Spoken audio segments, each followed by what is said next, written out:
বৈষম্য বিরোধী ছাত্র জনতার গণ অভ্যুত্থানে শহীদ সুজনের লাশ কবর থেকে 5 মাস 23 দিন পর তোলা হচ্ছে। শহীদ সুজনের বাড়ি লালমনিরহাটের হাতীবান্ধা উপজেলার বড়খাতা ইউনিয়নের পশ্চিম সারডুবি 3 নং ওয়ার্ডে। আপনাদেরকে জানিয়ে রাখি, এই এলাকার শহীদুল ইসলামের পুত্র সুজন হোসেন ঢাকায় সাভারে গার্মেন্টসে কাজ করছিল। 5 আগস্ট সেই শেষ দিন, যেদিন শেখ হাসিনার পতন হয়, সেদিন ছাত্র জনতার বৈষম্য বিরোধী আন্দোলনের মিছিলে যোগ দিয়েছিল এই সুজন। সেই মিছিলে তার উপর গুলি চালানো হয়, গুলি লাগে তার মাথায়। সেই পরে তার ফোন বন্ধ পাওয়া যায়, তখন থেকে আর খুঁজে পাওয়া যায় না। পরের দিন তাকে প্রতিবেশী মোস্তফা তার লাশ খুঁজে পায়। পরবর্তীতে তার লাশ বাড়িতে এনে দাফন করা হয়। সেই শহীদ সুজনের ঘটনায় কিন্তু মামলা হয়েছে। সেই মামলায় স্থানীয় সাবেক প্রতিমন্ত্রী, জেলা আওয়ামী লীগের সভাপতি মোতার হোসেন সহ কিন্তু অনেকেই আসামি হয়েছেন। সেই মামলার তদন্ত স্বার্থে 5 মাস 23 দিন পর আজ লালমনিরহাটের হাতীবান্ধা উপজেলার বড়খাতা ইউনিয়নের পশ্চিম সারডুবি 3 নং ওয়ার্ডে তার কবর থেকে সেই শহীদ সুজনের লাশ উত্তোলন করা হচ্ছে আদালতের নির্দেশে। আমরা যতটুকু জানতে পেরেছি যে আদালত কর্তৃক নিযুক্ত একজন ম্যাজিস্ট্রেট সাফায়াত আক্তার নূর, তার নেতৃত্বে একটি টিম এসেছেন। সেই টিম কিন্তু সেই কবর চতুর্পাশে ঘিরে সেখান থেকে তোলা হচ্ছে।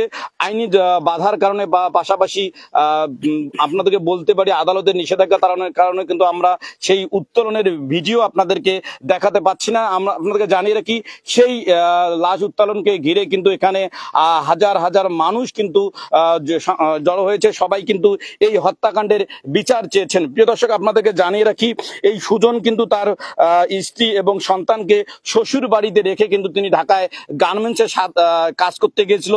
যখন দেশে বৈষম্য বিরোধী আন্দোলন উত্তাল হয়ে ওঠে, তখন দেশের স্বার্থে এবং এই অঞ্চলে মানুষকে মুক্তির স্বার্থে তিনি কিন্তু এই কাজ ফেলে তিনি কিন্তু মিছিলে যোগ দিয়েছিল। সেই মিছিলে আওয়ামী পুলিশ বাহিনী গুলি চালায়, সেই নির্মম গুলি তার মাথায় লেগে এবং তার মৃত্যু ঘটে। সেই ঘটনায় কিন্তু একটি মামলা হয়েছে।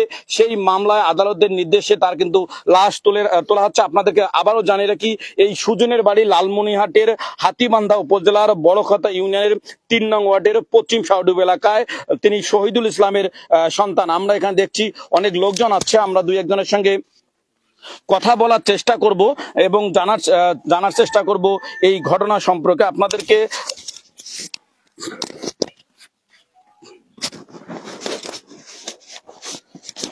প্রিয় দর্শক, আপনারা দেখছেন যে লোকজন আসছে। আপনাদেরকে যদি বলি, ম্যাজিস্ট্রেট তার চেষ্টা করছেন, সেখানে তার পরিবারের লোকজন রয়েছে। আপনাদের সেই লাশ 5 মাস 23 দিন পর উত্তোলন করা হচ্ছে। এখানে আমরা একজনের সঙ্গে কথা বলবো, বড়খাতা ইউনিয়ন বিএনপির যে নেতারা আছেন তাদের সঙ্গে কথা বলবো। এই বিষয়টি নিয়ে একটু বলবেন।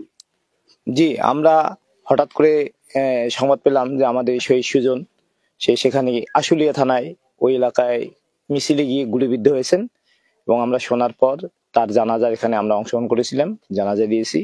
আজকে দীর্ঘদিন পরে আমরা গত পরশুদিন জানতে পারছি যে তার লাশ উঠানো হবে এবং পোস্টমর্টম করা হবে।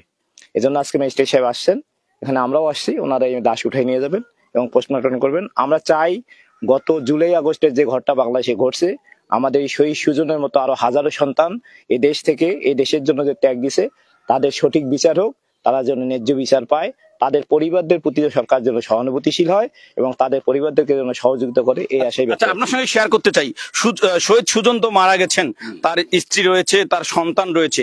এই পরিবারগুলোর পুনর্বাসনের জন্য তার বাবা তো, তিনি যদি বেঁচে থাকতেন তার বাবাকে তিনি চাকরি করে পয়সা দিতেন। এই পরিবারগুলো তো একেবারে নিঃস্ব হয়ে গেছে। এই পরিবারগুলোর জন্য আপনারা বিএনপির পক্ষ থেকে বা সরকারের পক্ষ থেকে এটা তো কিছু করা উচিত, কিন্তু আমরা এখন পর্যন্ত জানি তেমন তাদের জন্য করা হয়নি। না, আমরা বিএনপির পক্ষ থেকে যখন শহীদ সুজনের লাশ এখানে দাফন করা হয়, তারপরে আমাদের এই অঞ্চলের যে নেতা আছেন ব্যারিস্টার হাসান রাজি প্রধান, তিনি এখানে আসছেন, কবর জিয়ারত করছেন এবং তার বাবার ভালো মন্দ জানছেন, তাদের কোনো সমস্যা আছে কিনা সেটা সেনে জানছেন এবং তিনি আর্থিকভাবে তাকে সহযোগিতা করছেন এবং ভবিষ্যতে তাকে সর্বাত্মক সহযোগিতা করার জন্য আশ্বাস দিয়েছেন এবং আমরা স্থানীয় বিএনপি তাকে সর্বাত্মক সহযোগিতা করছি। ইতিমধ্যে আমরা বড়খাতায় শহীদ সুজনের নামে একটা বড় ধরনের ফুটবল খেলার আসর জমিয়েছি এবং আমরা আগামীতে শহীদ সুজন তরুণ এখানে উদ্বোধন করব। শহীদ সুজনকে আমরা এখানে এস্টাবলিশ করব এবং আমরা শহীদ সুজনের পরিবারের পাশে আমরা বড়খাতা বিএনপি আপামর জনসাধারণ তাদের পাশে আছে। আমরা তাদেরকে সহযোগিতা করার জন্য সবাই আমরা সহযোগিতা করবো। ধন্যবাদ। আমরা আরেকজনের সঙ্গে কথা বলার একটু চেষ্টা করব। এই শহীদ সুজন দেশের জন্য জীবন দিলেন, কিন্তু তার আমি যদি বলি তার পরিবারকে আমরা যতটুকু জানতে পেরেছি সেভাবে এখন পর্যন্ত সরকারি পক্ষ থেকে যেভাবে হেল্প করা দরকার বা যেভাবে প্রয়োজন সেটি করা হয়নি। এই বিষয় নিয়ে আপনি কিভাবে দেখছেন? ভালো লাগবে না, বলেন। আসসালামু আলাইকুম। আমি বাংলাদেশ জামাত ইসলামী বড়খাতা ইউনিয়ন শাখার সভাপতি হিসেবে আমি যতটুকু জানি শহীদ সুজনের বাবা সহ তার গোটা ফ্যামিলিকে সহযোগিতা দেওয়ার জন্য বাংলাদেশ জামাত ইসলামী এগিয়ে আসছে সকল ক্ষেত্রে। ওই 5ই আগস্টের পর থেকে যখন শহীদ সুজনকে, সেটা কেমন সহযোগিতা? তাদেরকে স্থানীয় ভাবে তাদের একটা কর্মসংস্থান প্রয়োজন, সেটা প্রয়োজন, ওটা ঠিক আছে। বা যেহেতু 10,000, 20,000, 50,000 টাকা দেবেন, এটা তো কয়েকদিনের জন্য, ওটা ঠিক আছে কথা। বাংলাদেশ জামাত ইসলামী কেন্দ্রীয় সংগঠনের সিদ্ধান্ত অনুযায়ী আমরা শহীদ সুজনকে একটা মোটা অঙ্কে 2 লক্ষ টাকা তাদেরকে দিয়েছি।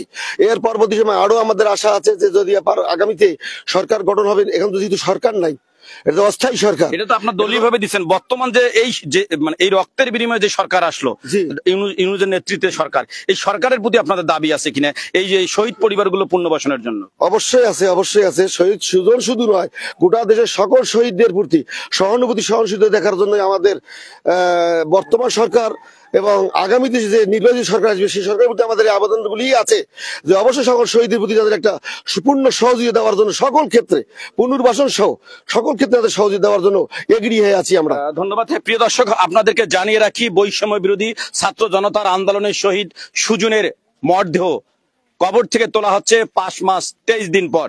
এই সুজনের বাড়ি লালমনিরহাটের হাতীবান্ধা উপজেলার বড়খাতা ইউনিয়নের 3 নং ওয়ার্ডে পশ্চিম শাহডুবি এলাকায়। আপনাদেরকে জানি এই এলাকার শহীদুল ইসলামের পুত্র সুজন কাজের সুবাদে ক্ষুধার নিবারণের জন্য, পরিবারের চাহিদা মিটানোর জন্য, বাবাকে সহযোগিতা করার জন্য গিয়েছিল ঢাকায় কাজ করতে। কিন্তু ছাত্র জনতার যখন আন্দোলন শুরু হয় তখন নিজেকে আর ঠিক রাখতে না পেয়ে কাজ ফেলে ঝাঁপিয়ে পড়ে সেই মিছিলে পুলিশ অতর্কিতভাবে গুলি চালায়। সেই গুলি শহীদ সুজনের মাথা ছেদ করে যায়। সেই গুলিতে মৃত্যু হয় শহীদ সুজনের। তার দাফন হয় গ্রামের বাড়িতে। বাবার কাঁধে যখন সন্তানের লাশ, আর সেই লাশ যে কতটা কষ্টের, কতটা মর্মান্তিক সেটি সেই বাবাই কেবল বুঝতে পারে। সেই সুজনের মরদেহ বাবার সামনে 5 মাস 23 দিন পর আবার তোলা হচ্ছে বিচারের জন্য। স্থানীয় লোকজন বলছেন সুজনের হত্যার যেমন বিচার হওয়া প্রয়োজন, পাশাপাশি সুজনের পরিবারের পুনর্বাসন হওয়া প্রয়োজন। সুজনের বিধবা স্ত্রী রয়েছে, সুজনের ইতিম সন্তান রয়েছে, সুজনের সন্তানহারা বাবা রয়েছে, মা রয়েছে, ভাই রয়েছে, বোন রয়েছে। তারা এই শোক যেন তারা কেটে উঠতে পারে। এই পরিবারটি যে সন্তানের আয়ের আশা করছিল, সেই আয় থেকে যে তারা বঞ্চিত হলো, সেই পরিবারটির পুনর্বাসন প্রয়োজন, এমনটি দাবি করছেন বর্তমান সরকারের কাছে। হাজুজ্জামান সাজু, এল নিউজ অনলাইন, লালমনিরহাট।